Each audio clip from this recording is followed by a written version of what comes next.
ಓಂ ನಮಃ ಸಿದ್ಧೇಭ್ಯಃ. ನಮೋ ಅರಹಂತಾಣಂ ನಮೋ ಸಿದ್ಧಾಣಂ ನಮೋ ಆಯರ್ಯಾಣಂ ನಮೋ ವಜ್ಜಾಯಾಣಂ ನಮೋ ಲೋವೇ ಸವ್ವಸಾಹೋಣಂ.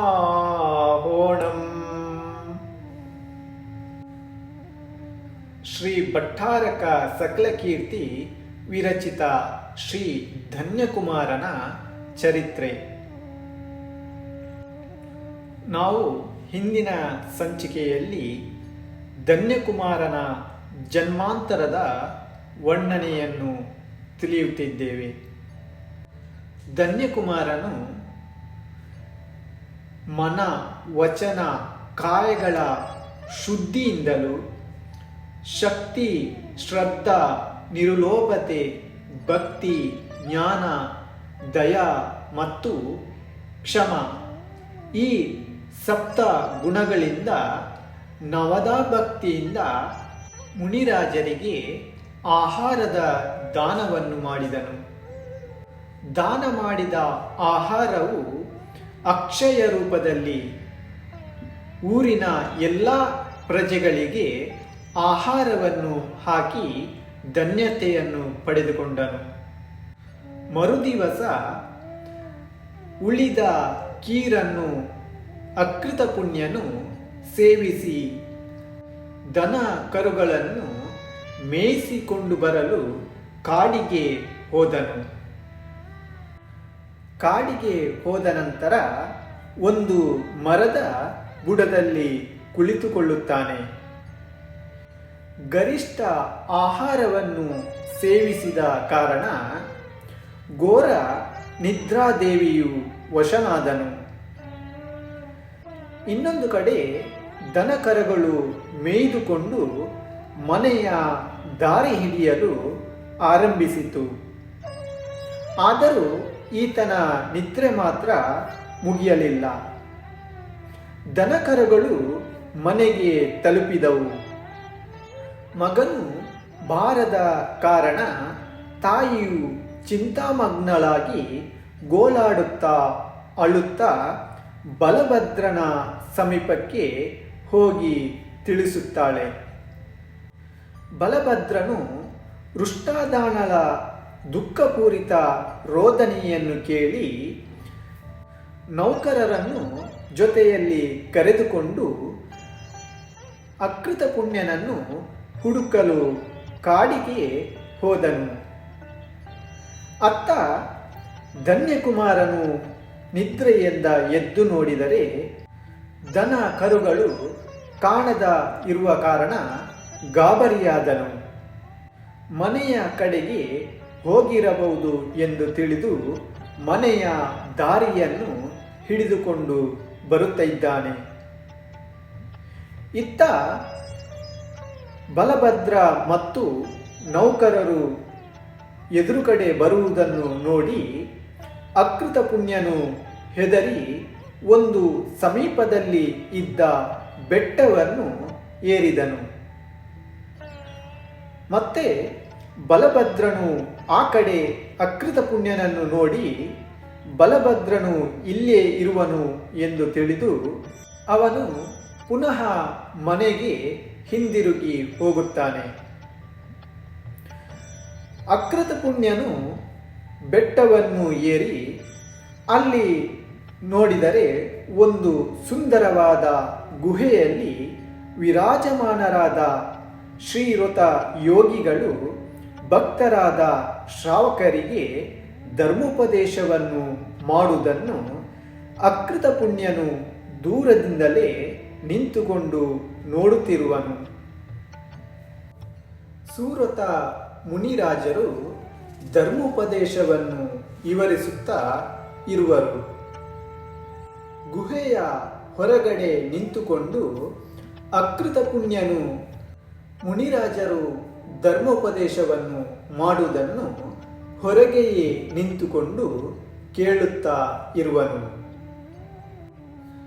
ವೃಕ್ಷಗಳ ಜೀವನಾಡಿ ತಾಯಿಯ ಬೇರು ಆಗಿರುವಂತೆ ಧರ್ಮ ಮತ್ತು ವ್ರತಗಳ ಮೂಲ ಸಮ್ಯಕ್ ದರ್ಶನವಾಗಿರುತ್ತದೆ.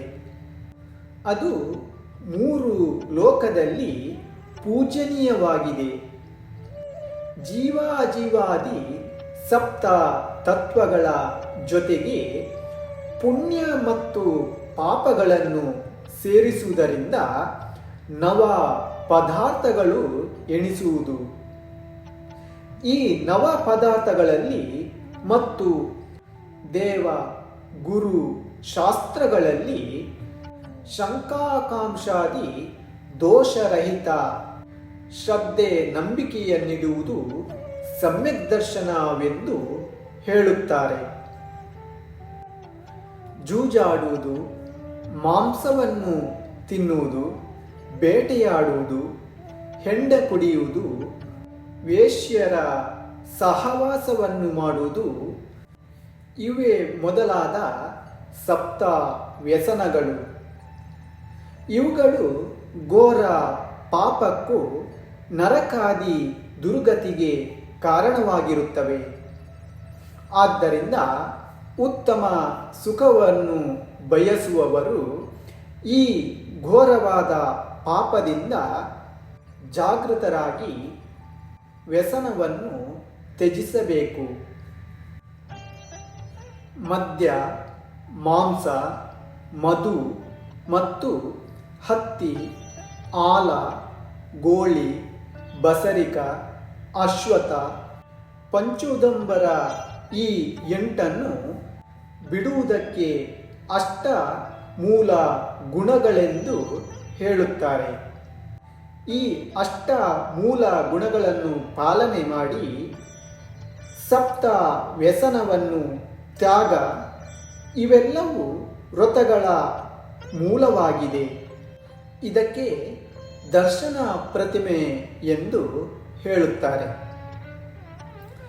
5 ಅನುರತ, 3 ಗುಣರತ, 4 ಶಿಕ್ಷರತ. ಇವು 12 ಶ್ರಾವಕರ ವ್ರತಗಳಾಗಿವೆ. ವ್ರತಿಗಳು ವಿಕಲತ್ರಯ ಅಂದರೆ ದ್ವಿಇಂದ್ರಿಯ, ತ್ರಿಇಂದ್ರಿಯ, ಚತುರೇಂದ್ರಿಯ ಮತ್ತು ಇದರ ಜೊತೆಗೆ ಪಂಚೇಂದ್ರಿಯ ಜೀವಿಗಳನ್ನು ರಕ್ಷಣೆ ಮಾಡುತ್ತಾರೆ. ಇದಕ್ಕೆ ಅಹಿಂಸಾನುವ್ರತವೆಂದು ಹೇಳುತ್ತಾರೆ.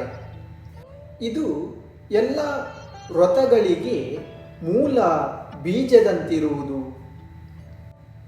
ಜೀವಿಗಳಿಗೆ ಹಿತಕರವು, ಪರಿಮಿತವು, ಮೃದು ಮಧುರವು, ಧರ್ಮಯುಕ್ತವು, ಸಂಶಯವಿಲ್ಲದದ್ದು, ಕೋಮಲವು, ನಿಂದಾರಹಿತವು ಮತ್ತು ವಿಶ್ವಾಸಕ್ಕೆ ಯೋಗ್ಯವು ಆದ ಸತ್ಯ ವಚನವನ್ನು ಆಡುವುದಕ್ಕೆ ಸತ್ಯಾನುವ್ರತವೆಂದು ಹೇಳುತ್ತಾರೆ. ಈ ಸತ್ಯಾನುವ್ರತವು ಕೂಡ ವಿದ್ಯೆ, ಕೀರ್ತಿ ಮತ್ತು ಪುಣ್ಯಕ್ಕೂ ಕಾರಣವಾಗಿದೆ. ಬಿದ್ದಿರುವುದು, ಮರೆತು ಬಿಟ್ಟಿರುವುದು, ಇಡಲ್ಪಟ್ಟದ್ದು ಆದ ಪರರ ಪದಾರ್ಥಗಳನ್ನು, ಧನಾದಿಗಳನ್ನು ಹೇಳದೆ ಕೇಳದೆ ತೆಗೆದುಕೊಳ್ಳದಿರುವಿಕೆ ಅಚೌರ್ಯಾನುವ್ರತವೆಂದು ಹೇಳುತ್ತಾರೆ. ಪರಿಶುದ್ಧ ಪರಿಣಾಮಿಗಳು, ಸುಶೀಲರು ಮತ್ತು ಸ್ವಸ್ತ್ರೀಯಲ್ಲಿ ಸಂತೋಷ ಪಡುವ ಮಹಾನೀಯರು ತಮ್ಮ ಶೀಲವ್ರತದ ರಕ್ಷಣಾರ್ಥವಾಗಿ ಸಂಸಾರದ ಸ್ತ್ರೀಯರನ್ನು ತಾಯಿ, ಪುತ್ರಿ, ತಂಗಿ ಎಂದು ವಿಚಾರಿಸುವುದಕ್ಕೆ ಬ್ರಹ್ಮಚಾರ್ಯಾನುವ್ರತವೆಂದು ಹೇಳುತ್ತಾರೆ. ಇದು ತ್ರಿಭುವನ ಜನ ಪೂಜನೀಯವಾಗಿರುತ್ತದೆ. ಲೋಭ ಕಷಾಯವನ್ನು ಕಡಿಮೆ ಮಾಡುವುದೋಸ್ಕರ ಧನ, ಧಾನ್ಯ, ದಾಸಿ, ದಾಸ, ವಸ್ತ್ರ, ಪಾತ್ರ ಮೊದಲಾದ ಬಾಹ್ಯ ಪರಿಗ್ರಹಗಳ ಪರಿಮಿತಿಯನ್ನಿಟ್ಟುಕೊಳ್ಳುವುದಕ್ಕೆ ಪರಿಗ್ರಹ ಪರಿಣಾಮವ್ರತವೆಂದು ಹೇಳುತ್ತಾರೆ. ಹಾಗೆ ಇಲ್ಲದಿದ್ದರೆ ಇದರಿಂದ ಆಶಾಪಿಶಾಚಿಯು ದಿನೇ ದಿನೇ ಹೆಚ್ಚುತ್ತಾ ಚಿಂತೆ ದುಃಖಕ್ಕೆ ಕಾರಣವಾಗುತ್ತದೆ. ಆಸೆಯು ಮಹಾ ದೋಷಕ್ಕೆ ಕಾರಣವಾಗಿದೆ ಎಂದು ತಿಳಿಯಬೇಕು. ದಯ ಮತ್ತು ಸಂತೋಷಾರ್ಥವಾಗಿ ಇಂತಿಷ್ಟು ಹರದಾರಿಯವರೆಗೆ ಪ್ರಮಾಣ ರೂಪವಾಗಿ ದಶ ದಿಕ್ಕುಗಳಲ್ಲಿ ಹೋಗಿ ಬರುವ ನಿಯಮವನ್ನು ಇಟ್ಟುಕೊಳ್ಳುವುದಕ್ಕೆ ದಿಗ್ವ್ರತ ಎಂದು ಹೇಳುತ್ತಾರೆ.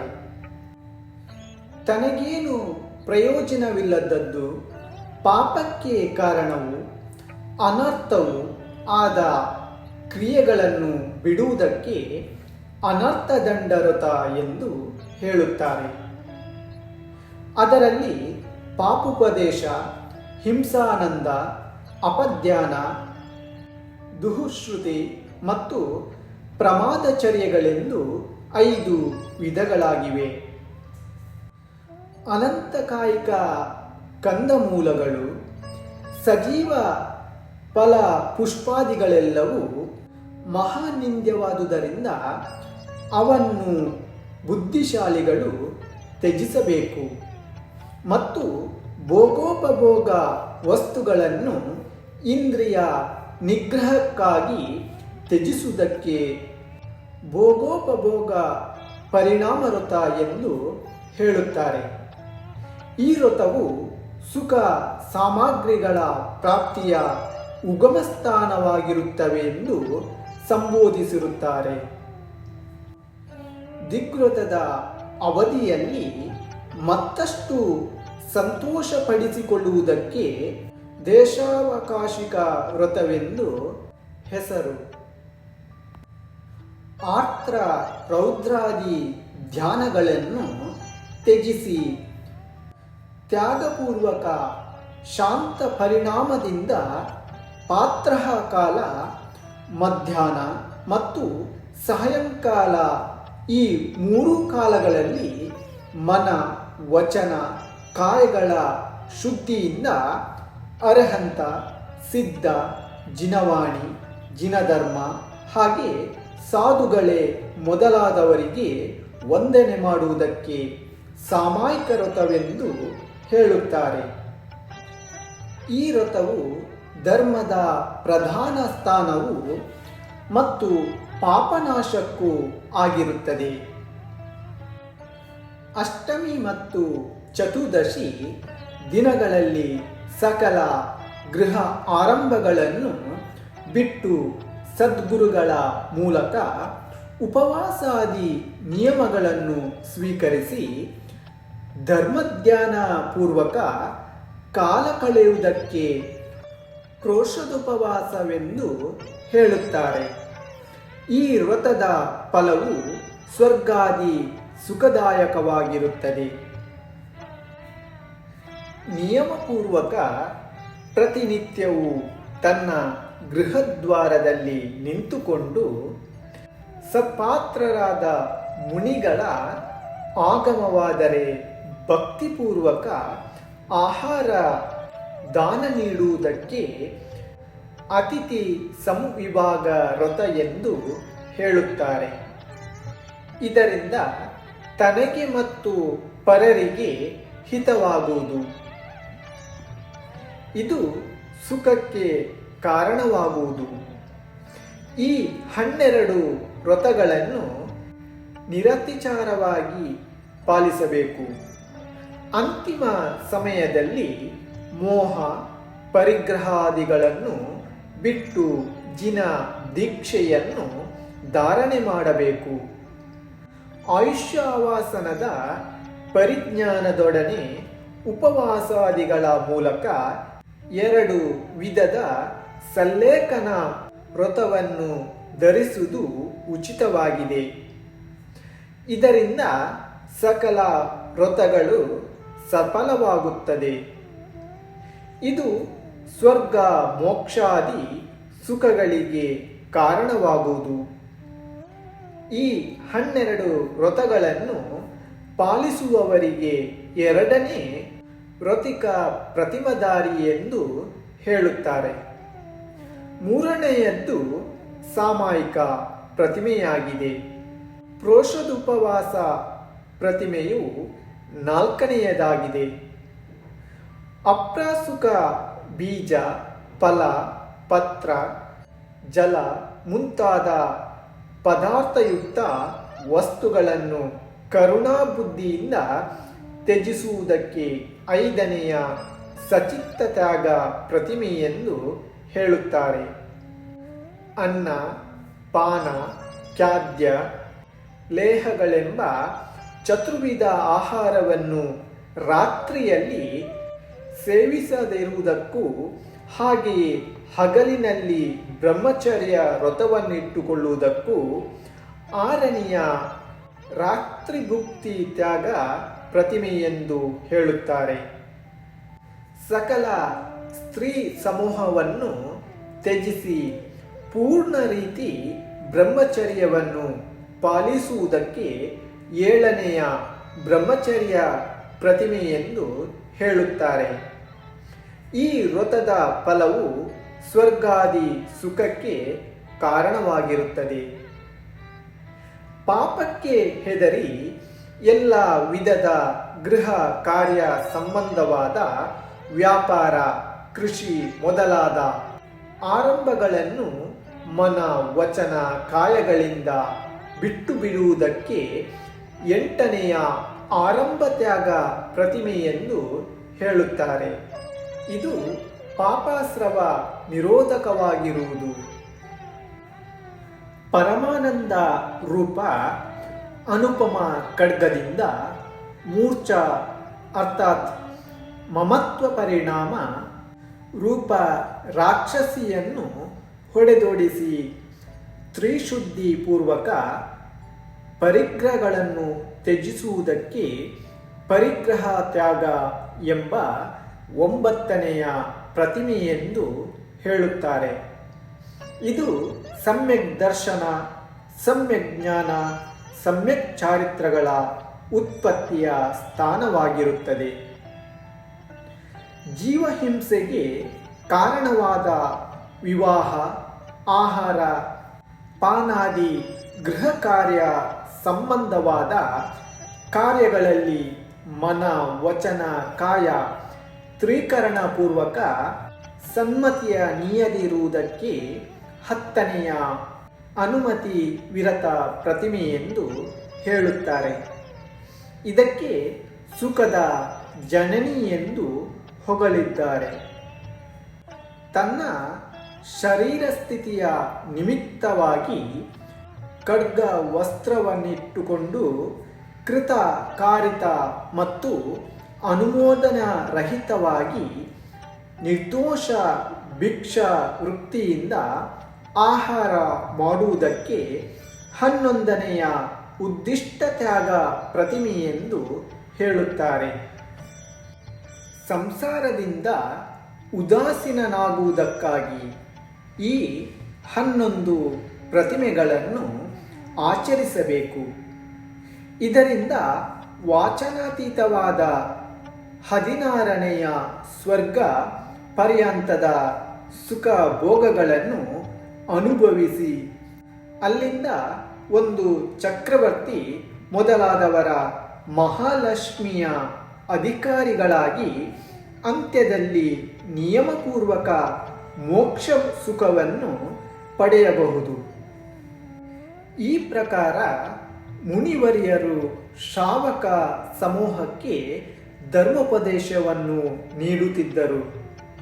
ಇದೆಲ್ಲವನ್ನು ಶ್ರದ್ಧಾ ಭಕ್ತಿಯಿಂದ ಕೇಳುತ್ತಿದ್ದ ಅಕೃತ ಪುಣ್ಯನಿಗೆ ಮನಪರಿವರ್ತನೆಯಾಗಿ ಈ ವ್ರತ ನಿಯಮಗಳು ಮಹಾಶ್ರೇಷ್ಠವಾಗಿವೆ, ಇವು ನನಗೂ ಜನ್ಮ ಜನ್ಮಗಳಲ್ಲಿ ಪ್ರಾಪ್ತಿಯಾಗುತ್ತಿರಲಿ ಎಂಬ ಶುಭ ಪರಿಣಾಮದಿಂದ ಅಂತ್ಯದಲ್ಲಿ ಶುಭ ಪುಣ್ಯಕರ್ಮಗಳನ್ನು ಬಂಧಿಸಿಕೊಂಡನು. ಮುನಿಶ್ರೇಷ್ಠರ ಧರ್ಮೋಪದೇಶವು ಮುಗಿಯಿತು. ಶ್ರಾವಕರೆಲ್ಲರೂ ಭಕ್ತಿ ಭಾವದಿಂದ ಮುನಿಗಳಿಗೆ ವಂದಿಸಿ ನಮೋ ಅರಿಹಂತಾಣಂ, ನಮೋ ಸಿದ್ಧಾಣಂ, ನಮೋ ಆಯಿರಿಯಾಣಂ ನಮೋ ಉವಜ್ಜಾಯಾಣಂ ನಮೋ ಲೋಯೇ ಸೌವಸಾವೋಣಂ ಎಂಬ ಮಹಾಮಂತ್ರವನ್ನು ಉಚ್ಚರಿಸುತ್ತಾ ಗುಹೆಯಿಂದ ಹೊರಗೆ ಬಂದರು. ಅಕೃತ ಪುಣ್ಯನು ಕೂಡ ಮಹಾ ಮಂತ್ರವನ್ನು ಉಚ್ಚರಿಸುತ್ತಾ ಶ್ರಾವಕರ ಜೊತೆಯಲ್ಲೇ ಹೊರಟನು. ಅಷ್ಟರಲ್ಲಿ ಆತನ ಪೂರ್ವಜನ್ಮದ ಪ್ರಬಲ ಪಾಪಕರ್ಮದ ಉದಯವು ತೀವ್ರವಾಗಿರುವುದರಿಂದ ಹೊಟ್ಟೆ ಹಸಿವಿನಿಂದ ಬಳಲಿ ಬೆಂಡಾದ ಹುಲಿಯೊಂದು ಬಂದು ಈತನನ್ನೇ ಕಚ್ಚಿಕೊಂಡು ಹೋಯಿತು.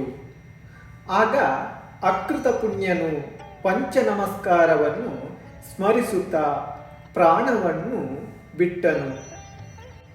ಅಕೃತ ಪುಣ್ಯನು ಸತ್ಪಾತ್ರದಾನ, ದಯಾಮೂರ್ತಿ ಯತಿಗಳ ಸದ್ಧರ್ಮೋಪದೇಶ ಮತ್ತು ಮಹಾಮಂತ್ರ ಸ್ಮರಣೆಯ ಪ್ರಭಾವದಿಂದ ಸೌಧರ್ಮ ಸ್ವರ್ಗದಲ್ಲಿ ಮಹಾವೃದ್ಧಿದಾರಕ ದೇವನಾಗಿ ಜನಿಸಿದನು. ಇಲ್ಲಿ ನೋಡಿರಿ, ಅಕೃತ ಪುಣ್ಯನ ಭಾಗ್ಯೋದಯ ಮತ್ತು ಪಾಪ ಉದಯ ಎಲ್ಲಿ?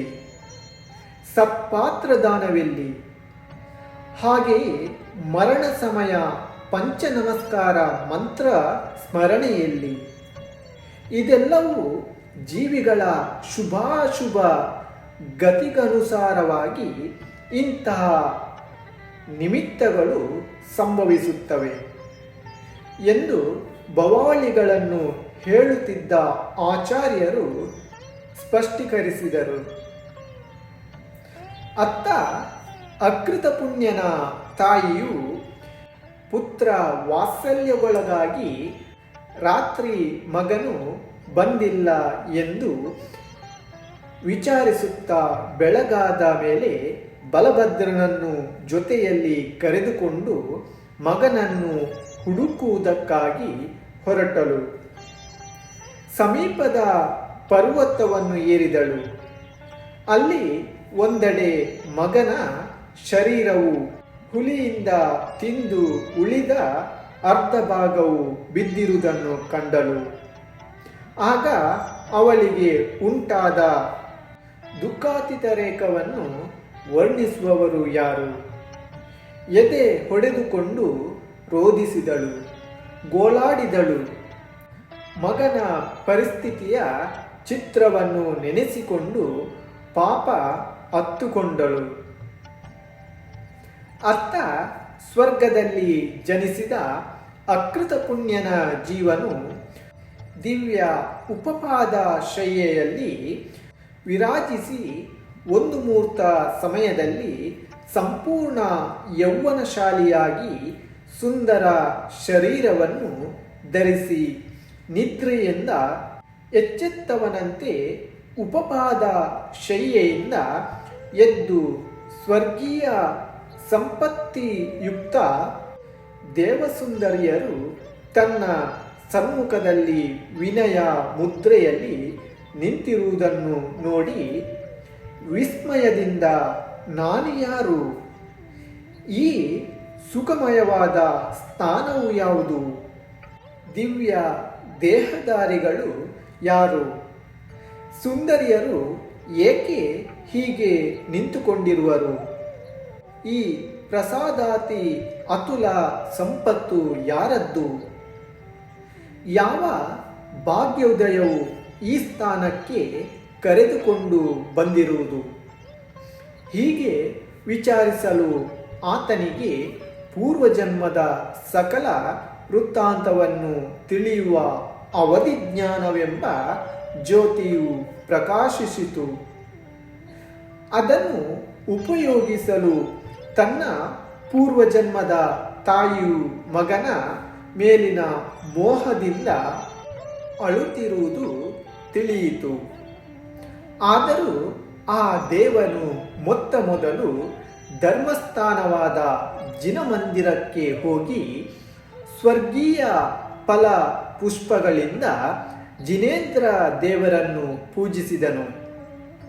ಆಮೇಲೆ ಸಕಲ ಸಂಪತ್ತಿ ವಿಭೂತಿಯುಕ್ತ ಸುಂದರ ವಿಮಾನ ಆರೋಢಣವಾಗಿ ಪರ್ವತದ ತಾಯಿಯಾದ ವೃಷ್ಟಾದಾನಳಿಗೆ ಸಮಾಧಾನಪಡಿಸಿ ಸದ್ಬೋಧೆಯನ್ನು ಉಂಟು ಮಾಡುವ ನಿಮಿತ್ತದಿಂದ ತಾಯಿಯು ಗೋಳಾಡುತ್ತಿದ್ದ ಸ್ಥಳಕ್ಕೆ ಬಂದನು.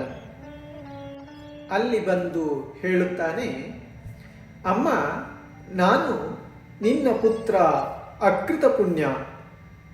ಅಮ್ಮ, ನಾವಿಬ್ಬರು ಸತ್ಪಾತ್ರಕ್ಕೆ ಕೊಟ್ಟ ದಾನದ ಪ್ರಭಾವದಿಂದ ವ್ರತ ನಿಯಮಗಳ ಶುಭ ಪರಿಣಾಮದಿಂದಲೂ ಮತ್ತು ಪಂಚ ಮಹಾಮಂತ್ರವನ್ನು ಸ್ಮರಿಸಿದ ಕಾರಣ ನಾನು ಸ್ವರ್ಗದಲ್ಲಿ ದೇವನಾಗಿ ಜನಿಸಿರುವೆನಮ್ಮ. ನೀನೇಕೆ ವ್ಯರ್ಥವಾಗಿ ಅಳುತ್ತಿರುವೆ? ಅಳುವುದರಿಂದ ಪಾಪಕರ್ಮ ಬಂಧವಾಗುತ್ತದೆ. ಅಳಬಾರದಮ್ಮ ಎಂದು ಹೇಳುತ್ತಾನೆ. ನೋಡು, ಈಗ ನಾನು ಹೇಗೆ ಇದ್ದೇನೆ. ಈ ರೀತಿ ತನ್ನ ವೈಭವವನ್ನು ಪ್ರಕಟಪಡಿಸಿದನು. ಅಮ್ಮ, ಸ್ವರ್ಗವು ಉತ್ತಮ ಸ್ಥಾನ. ಅಲ್ಲಿ ಸದಾಕಾಲವೂ ಸುಖವಿದೆ. ದುಃಖವೆಂಬ ಹೆಸರು ಅಲ್ಲಿಲ್ಲ. ಅಲ್ಲಿಯ ವಿಶೇಷ ವರ್ಣನೆ ಮಾಡುತ್ತೇನೆ ಕೇಳು. ಸ್ವರ್ಗದಲ್ಲಿ ಮಹಾವಿಶಾಲವಾದ ಸುಂದರ ವಿಮಾನಗಳು, ರತ್ನಮಣಿಯಾದ ಭವ್ಯ ಜಿನಾಲಯಗಳು, ನಾನಾ ಭೋಗೋಪಭೋಗ ಸಾಮಗ್ರಿಗಳಿಂದ ಭರಿತವಾದ ಭವನಗಳು, ಇಚ್ಛಿತ ಫಲವನ್ನು ನೀಡುವ ಕಾಮಧೇನು ಕಲ್ಪವೃಕ್ಷ ಮತ್ತು ಚಿಂತಾಮಣಿ ರತ್ನಗಳು, ಲಾವಣ್ಯ ರಸದ ಉತ್ಪತ್ತಿ ಸ್ಥಾನದಂತಿರುವ ದೇವಸುಂದರಿಯರು, ಇವೇ ಮೊದಲಾದ ಸುಖ ಸಾಮಗ್ರಿಗಳಿವೆ. ಅಲ್ಲಿ ದುಃಖಗಳು, ದೀನರು, ದರಿದ್ರರು, ರೋಗಿಗಳು, ಅಜ್ಞಾನಿಗಳು, ಕುರೂಪಿಗಳು ಸ್ವಪ್ನದಲ್ಲಿಯೂ ಕಾಣಲು ಸಿಗುವುದಿಲ್ಲ. ಶೀತಬಾಧೆಯಾಗಲಿ ಉಷ್ಣಬಾಧೆಯಾಗಲಿ ರಾತ್ರಿ ಹಗಲು ಭೇದವಿಲ್ಲ. ಅಲ್ಲಿ ಸ್ವರ್ಗ ಸುಖದ ಮಹತ್ವದ ವರ್ಣನೆಯು ಕವಿಗಳಿಂದಲೂ ವರ್ಣಿಸಲು ಆಗದು. ಅಂತಹ ಸೌಧರ್ಮ ಸ್ವರ್ಗದಲ್ಲಿ ದೇವನಾಗಿ ಜನಿಸಿರುವೆನು. ಅಮ್ಮ, ಈಗ ನಾನು ಸುಖ ಸಮುದ್ರದ ಸಾಮ್ರಾಜ್ಯದಲ್ಲಿ ವಾಸಿಸುತ್ತಿದ್ದೇನೆ. ಆದ್ದರಿಂದ ನೀನು ವ್ಯರ್ಥವಾಗಿ ಶೋಕಿಸಬೇಡ. ಪುತ್ರ ವ್ಯಾಮೋಹವನ್ನು ಬಿಟ್ಟು ದೇವತೆಗಳಿಂದ ಆಚರಿಸಲು ಆಗದ ಸಂಯಮವನ್ನು ಸ್ವೀಕರಿಸು. ಸುಖ ಪ್ರಾಪ್ತಿಯಾಗುವುದು ಎಂದು ಉಪದೇಶಿಸಿ ಸ್ವಸ್ಥಾನಕ್ಕೆ ಹೊರಟು ಹೋದನು ಮತ್ತು ಅಲ್ಲಿ ಸುಖವಾಗಿ ಇದ್ದನು. ಪಾಪ ವೃಷ್ಟಾದಾನಳು ತನ್ನ ಭೂತಪೂರ್ವ ಪುತ್ರನ ವಚನಗಳನ್ನು ಕೇಳಿ ಆಶ್ಚರ್ಯಭರಿತಳಾದಳು. ಶೋಕವನ್ನು ಬಿಟ್ಟಳು. ವೈರಾಗ್ಯ ಭಾವನೆಯನ್ನು ಉದಯಿಸಿ ವಿಚಾರ ಮಾಡತೊಡಗಿದಳು. ಎಂತಹ ಆಶ್ಚರ್ಯದ ಸಂಗತಿ! ಅಲ್ಪ ದಾನಾದಿ ಶುಭ ಕರ್ಮಗಳನ್ನು ಮಾಡಿದುದರ ಫಲದಿಂದ ಈ ಹೊತ್ತು ನನ್ನ ಮಗ ಅಕೃತ ಪುಣ್ಯನು ಸತ್ತು ಎಂತಹ ವೈಭವಯುಕ್ತ ಸುಖಗಳಿಗೆ ಭಾಗಿಯಾಗಿರುವನೆಂದ ಮೇಲೆ ಬುದ್ಧಿವಂತರು ವ್ರತ ನಿಯಮಾದಿ ಸತ್ಕೃತ್ಯಗಳಲ್ಲಿ ಏಕೆ ಮನಸ್ಸನ್ನು ಮಾಡುವುದಿಲ್ಲ? ಹೀಗೆ ವಿಚಾರಿಸುತ್ತಾ ವೃಷ್ಟಾದಾನಳು ದರಿದ್ರಾವಸ್ಥೆಯಿಂದ ವಿರಾಮವನ್ನು ಹೊಂದಿ ತನ್ನ ಆತ್ಮಕಲ್ಯಾಣಕ್ಕೆ ಕಾರಣವಾದ ಜಿನ ದೀಕ್ಷೆಯನ್ನು ಸ್ವೀಕರಿಸಿದಳು. ಪಾಪ ವೃಷ್ಟಾದಾನಳು ಏನು ತಿಳುವಳಿಕೆ ಇಲ್ಲದ ಸಾಧಾರಣ ಸ್ತ್ರೀ. ಜ್ಞಾನೋದಯ ಹೇಗಾಯಿತು? ಆದರೂ ಜನ ತಪ ಮಾಡುತ್ತಾ ಅಜ್ಞಾನ ಮೋಹಕ್ಕೆ ವಶೀಭೂತಳಾಗಿ ಜನ್ಮಾಂತರದಲ್ಲಿಯೂ ನನಗೆ ಈತನೇ ಪ್ರೇಮಭಾಜನ ಮಗನಾಗಿ ಜನಿಸಬೇಕೆಂಬ ನಿಧಾನ ಶಲ್ಯಗೆ ವಶೀಭೂತಳಾದಳು. ತನ್ನ ಶಕ್ತಿಗನುಸಾರವಾಗಿ ಜೀವನ ಪರ್ಯಂತ ತಪಸ್ ಆಚರಣೆಯಲ್ಲಿ ಸಮಯ ಕಳೆಯುತ್ತಿದ್ದಳು. ಅಂತ್ಯದಲ್ಲಿ ಸಮಾಧಿ ಮರಣ ಪೂರ್ವಕ ಪ್ರಾಣ ಬಿಟ್ಟು ಮಗನಿರುವ ಸೌಧರ್ಮ ಸ್ವರ್ಗದಲ್ಲಿ ದೇವಿಯಾಗಿ ಜನಿಸಿದಳು. ಬಲಭದ್ರನು ಕೂಡ ಸ್ವರ್ಗದಿಂದ ಬಂದಿದ್ದ ದೇವನನ್ನು ಪ್ರತ್ಯಕ್ಷ ನೋಡಿ ಇದೆಲ್ಲವೂ ಸದ್ಧರ್ಮದ ಫಲವೆಂದು ತೀರ್ಮಾನಿಸಿ ತಾನು ಸಂಸಾರ ಮೋಹವನ್ನು ತೊರೆದು ದೀಕ್ಷಿತನಾದನು. ಆತನು ಅಂತ್ಯದಲ್ಲಿ ಸಮಾಧಿಪೂರ್ವಕ ಸತ್ತು ಅದೇ ಸ್ವರ್ಗದಲ್ಲಿಯೇ ದೇವನಾಗಿ ಜನಿಸಿದನು. ಹೀಗೆ ಮುನೀಶ್ವರರು ಧನ್ಯಕುಮಾರನಿಗೆ ಹೇಳುತ್ತಾರೆ. ಅದೇ ಬಲಭದ್ರನ ಜೀವನು ಸೌಧರ್ಮ ಸ್ವರ್ಗದಲ್ಲಿ ಬಹುಕಾಲ ಸ್ವರ್ಗೀಯ ಸುಖವನ್ನು ಅನುಭವಿಸಿ ಆಯುಷ್ಯ ಪೂರ್ಣವಾಗಲು ಈಗ ನಿನ್ನ ತಂದೆ ಧನಪಾಲ ಶ್ರೇಷ್ಠಿಯಾಗಿರುವನು. ವೃಷ್ಟಾದಾನಳ ಜೀವವು ನಿನ್ನ ತಾಯಿ ಪ್ರಭಾವತಿಯಾಗಿರುವಳು. ಈ ಕಾರಣದಿಂದಲೇ ನಿನ್ನಲ್ಲಿ ಅಧಿಕ ಪ್ರೀತಿ ಇರುವುದು. ಮತ್ತೆ ಭೂತಪೂರ್ವ ಅಕೃತ ಪುಣ್ಯನ ಜೀವವೇ ಸೌಧರ್ಮ ಸ್ವರ್ಗದಲ್ಲಿ ದೇವನಾಗಿ ಈಗ ಧನ್ಯಕುಮಾರನಾಗಿ ಪ್ರಸಿದ್ಧಿಯಾಗಿರುವ ನೀನು ಎಂದು ಮುನೀಶ್ವರರು ಧನ್ಯಕುಮಾರನಿಗೆ ಭವಾವಳಿಯನ್ನು ವಿವರಿಸಿದರು. ಸ್ವರ್ಗದಲ್ಲಿ ನೀನು ಬಹುಕಾಲ ಉತ್ತಮೋತ್ತಮ ಸುಖಗಳನ್ನು ಭೋಗಿಸಿರುವೆ. ದೇವಸುಂದರಿಯರೊಡನೆ ಸೇರಿಕೊಂಡು ಜಿನ ಪೂಜಾದಿ ಶುಭ ಕಾರ್ಯಗಳನ್ನು ಮಾಡಿರುವೆ. ಅದರ ಫಲವಾಗಿ ಈಗ ಇಲ್ಲಿಯೂ ಕೂಡ ಸುಖ ನಿಧಿಗಳು ಪ್ರಾಪ್ತವಾಗಿವೆ. ಹಾಗೆ ಆ ಬಲಭದ್ರನ 7 ಜನ ದುಷ್ಟ ಮಕ್ಕಳು ನಿನಗೆ 7 ಜನ ಸಹೋದರರಾಗಿಯೇ ಜನಿಸಿರುವರು. ಈಗ ಪೂರ್ವಜನ್ಮದ ವೈರತ್ವದಿಂದ ನಿನ್ನಲ್ಲಿ ಈರ್ಷ್ಯೆ ಅಸೂಯೆ ಪಡುತ್ತಿದ್ದಾರೆ.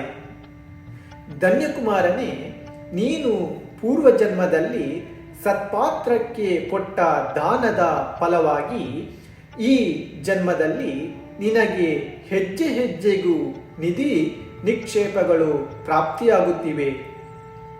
ಸಂಭವಿಸುವ ವಿಘ್ನಗಳು ದೂರವಾಗುತ್ತಿವೆ.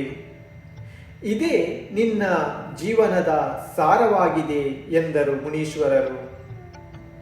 ಧನ್ಯಕುಮಾರನೇ, ನೀನು ಪೂರ್ವಜನ್ಮದಲ್ಲಿ ಮಾಡಿದ ಸತ್ಪಾತ್ರದಾನ, ಸದ್ಭಾವನೆ ಮತ್ತು ಪಂಚನಮಸ್ಕಾರ ಮಂತ್ರದ ಸ್ಮರಣೆಯ ಫಲವಾಗಿ ಸಕಲ ಸಂಪತ್ತಿಗೆ ಅಧಿಪತಿಯಾಗಿರುವೆ. ಸೌಂದರ್ಯದ ಕಣಿಯಾಗಿರುವೆ. ಆದ್ದರಿಂದ ಉಪದೇಶಿಸಲ್ಪಟ್ಟ ಸದ್ಧರ್ಮವನ್ನು ಆರಾಧಿಸು, ಸೇವಿಸು ಎಂದು ಅಭಿಷ್ಟ ಫಲವನ್ನೇಡುವ ಚಿಂತಾಮಣಿ ರತ್ನತ್ರಯವನ್ನು ಯಾವತ್ತೂ ಮರೆಯಬಾರದು ಎಂದು ಧನ್ಯಕುಮಾರನಿಗೆ ಮುನಿರಾಜರು ಭವಾವಳಿಯನ್ನು ತಿಳಿಸುತ್ತಾ ಉಪದೇಶವನ್ನು ಮಾಡಿದರು. ಇನ್ನು ಧನ್ಯಕುಮಾರನ ಚರಿತ್ರೆಯಲ್ಲಿ ಮುಂದುವರೆದ ಭಾಗ ಧನ್ಯಕುಮಾರನಿಗೆ ರಾಜ್ಯ ಪ್ರಾಪ್ತಿ. ಇದು ಮುಂದಿನ ಸಂಚಿಕೆಯಲ್ಲಿ ತಿಳಿದುಕೊಳ್ಳೋಣ. बोलिए पंचपरमेष्टि भगवान की जय हो. जिनवाणी माता की जय हो. अहिंसा परमो धर्म की जय हो.